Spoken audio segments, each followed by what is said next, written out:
Hello everyone, welcome to my channel Solving Biology. I'm back again with another chapter. हम इस video में part 1 में discuss करेंगे biotechnology and its application. इस video का part 1 है. ओके, तो सबसे पहले सीबीएसई 2024 का question, Which one of the following transgenic animals is being used to test the safety of the polio vaccine? किसी भी वैक्सीन या मेडिसिन की सेफ्टी के लिए केमिकल टेस्टिंग के लिए किसको यूज करते हैं? माइस को यूज करते हैं, right? So mice is the correct answer, D. Okay, next question. The improved trait that is found in the genetically modified transgenic crop golden rice is उसका vitamin A content ज़्यादा होता है, तो high vitamin A content. D is again the correct answer. ठीक है, next question. Assertion reason का question है. Indian government has set up an organization known as GEAC. What is GEAC? Genetic engineering approval committee, जो ये देखती है कि जो भी जेनेटिकली मॉडिफाइड ऑर्गेनिजम्स हैं, जैसे ट्रांसजेनिक एनिमल्स, क्लोनिंग या ऑर्गन ट्रांसप्लांट जो हम इंटरस्पीसीज, कि वो उनकी वैलिडिटी को चेक करती है कि वो सेफ है या नहीं है, उन ऑर्गेनिजम्स को हम इकोसिस्टम में लॉन्च कर सकते हैं या नहीं, जो जेनेटिकली मॉडिफाइड जैसे गोल्डन राइस बना है वो हम उसको कंज्यूम कर सकते हैं, हमें कोई एलर्जी तो नहीं होगी. तो उन सब के बारे में genetic engineering approval committee check करती है वैलिडिटी और उनको उनका कंजम्पशन, उसको हम इकोसिस्टम में लॉन्च कर सकते हैं या नहीं. ठीक है, assertion is correct. Reason, genetic modification of organisms has no effect when such organisms are introduced in the ecosystem. गलत. जब भी जेनेटिकली मॉडिफाइड ऑर्गेनिजम्स को हम इकोसिस्टम में इंट्रोड्यूस करते हैं उनके नेगेटिव साइड इफेक्ट्स होते हैं, इसीलिए ये कमेटी बनाई गई है. सो असर्शन इज करेक्ट लेकिन reason is wrong. Next question, why do organic farmers not recommend complete eradication of insect pests? Explain giving reasons.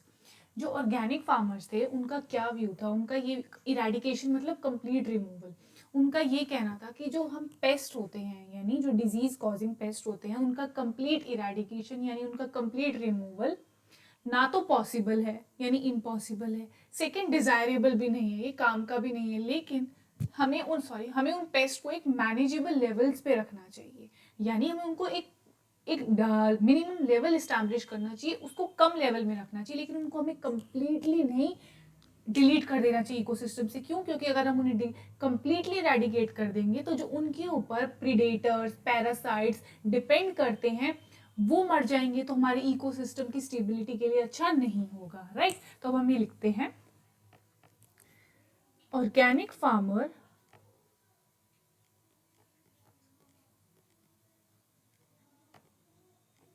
thinks that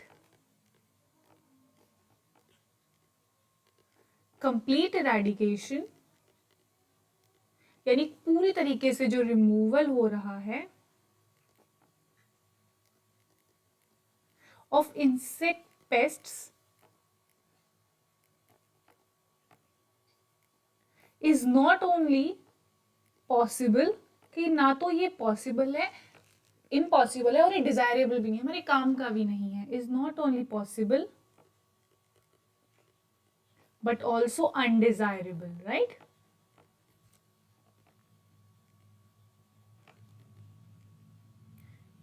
instead उनको हमें मैनेजेबल लेवल्स पे रखना चाहिए, यानी उनके लेवल को कंट्रोल करना चाहिए. इंस्टेड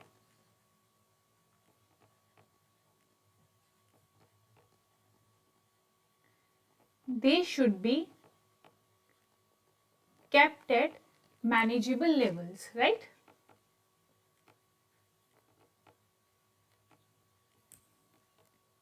क्यों? क्योंकि अगर हम उनको कंप्लीटली रिमूव कर देंगे तो जो प्रीडेटर्स और पैरासाइट्स उनके ऊपर डिपेंड है वो मर जाएंगे, because predators, parasites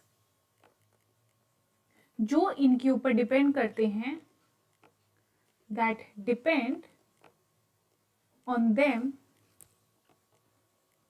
would get killed. तो फिर ये क्या करेगा? इकोसिस्टम इनस्टेबल कर देगा, वुड गेट किल्ड. तो ये क्या करेगा? इकोसिस्टम इंस्टेबिलिटी कर देगा, राइट?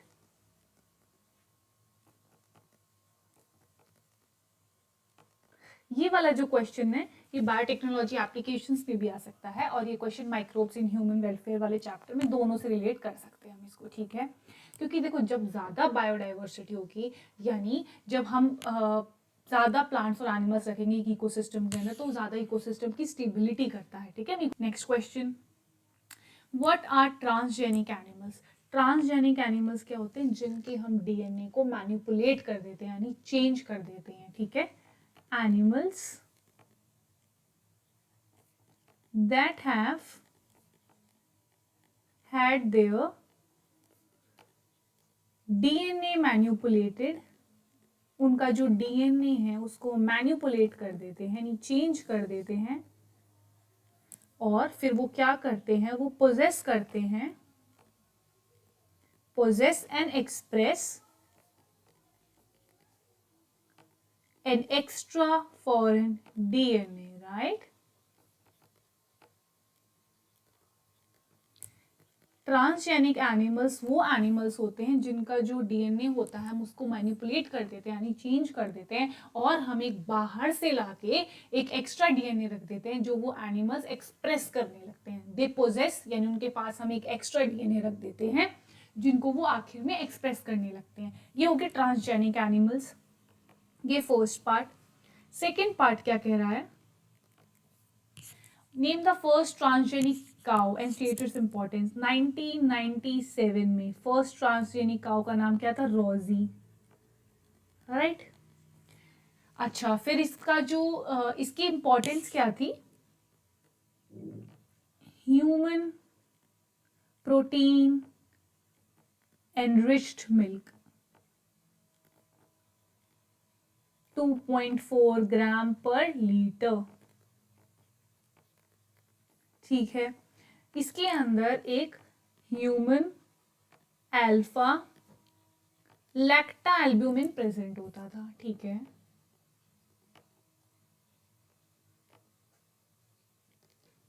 तो 1997 में रोजी जो फर्स्ट ट्रांसजेनिक काउ थी उसके अंदर ज़्यादा प्रोटीन प्रेजेंट था, 2.4 ग्राम पर लीटर, और एक प्रोटीन का नाम क्या है? Human alpha lactalbumin. तो इसका क्या काम होता था? ये ह्यूमन बेबीज के लिए ज़्यादा इफेक्टिव था, राइट। तो अब हम ये लिखेंगे, न्यूट्रिशनली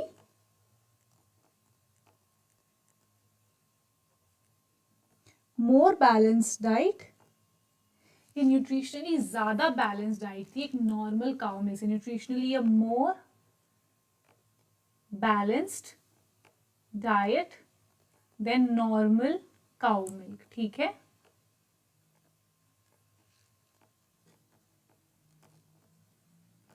एक तो सबसे पहले इसके अंदर जो प्रोटीन था वो ज्यादा होता था, 2.4 ग्राम पर लीटर, और प्रोटीन का नाम क्या था? ह्यूमन अल्फा लैक्टा एल्ब्यूमिन, ठीक है।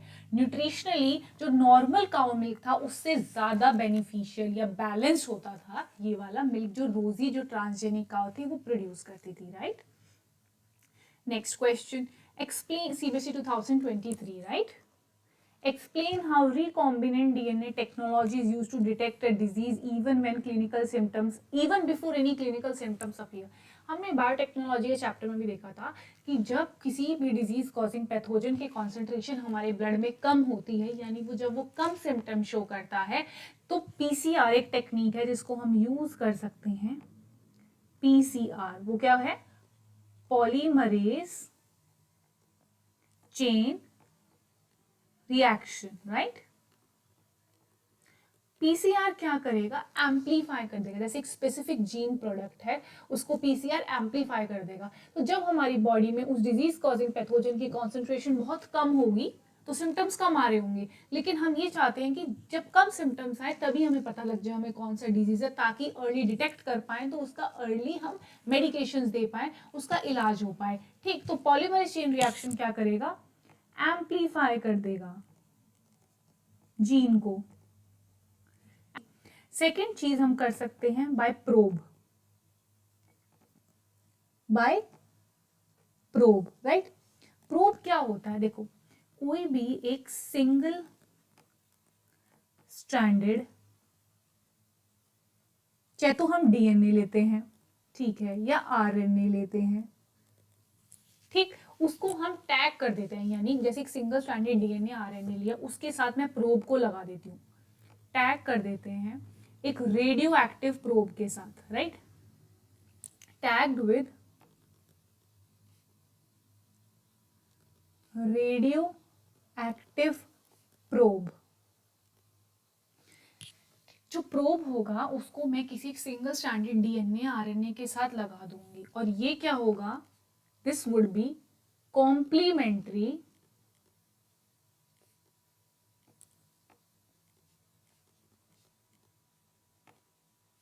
ये किसके साथ कॉम्प्लीमेंट्री होगा, जो मेरा डीएनए होगा, this would be complementary to DNA.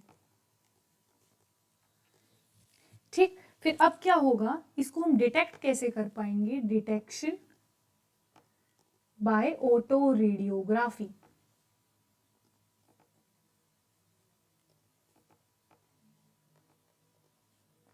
Probe का क्या मतलब होता है, मैं कोई भी सिंगल स्ट्रैंडेड डीएनए आरएनए लेती हूँ जो कि कॉम्प्लीमेंट्री होगा किससे, मेरे उस जो हमारी बॉडी में डीएनए है उसके साथ, और फिर उस सिंगल स्ट्रैंडेड डीएनए आरएनए के साथ मैं एक प्रोब लगा देती हूँ। वो प्रोब का क्या मतलब होता है, वो एक रेडियो एक्टिवली प्रोब होता है, यानी जब भी मैं उसको ऑटो रेडियोग्राफी या यूवी रेडिएशन के अंदर डालूंगी तो वो लाइट एमिट करेगा। ठीक, तो हमें डिटेक्ट कर पाएंगे कि यहाँ पे म्यूटेटेड जीन था या यहाँ पे म्यूटेटेड जीन नहीं था, क्योंकि जो म्यूटेटेड जीन होगा वो कॉम्प्लीमेंट्री शो नहीं करेगा प्रोब के साथ। ठीक है, तो इस वजह से हम रेडियो एक्टिव प्रोब, यानी फिर वो जो प्रोब है जब उससे हम ऑटो रेडियोग्राफी के अंदर डालेंगे, यानी जब उसको यूवी रेज देंगे तो वो लाइट एमिट करेगा। सो ये एक डिटेक्शन का तरीका है। तो हमने देखा प्रोब से और पीसीआर से, right. All for part 1 of my video. If you like my channel, please like, share and subscribe and wait for the part 2. Bye.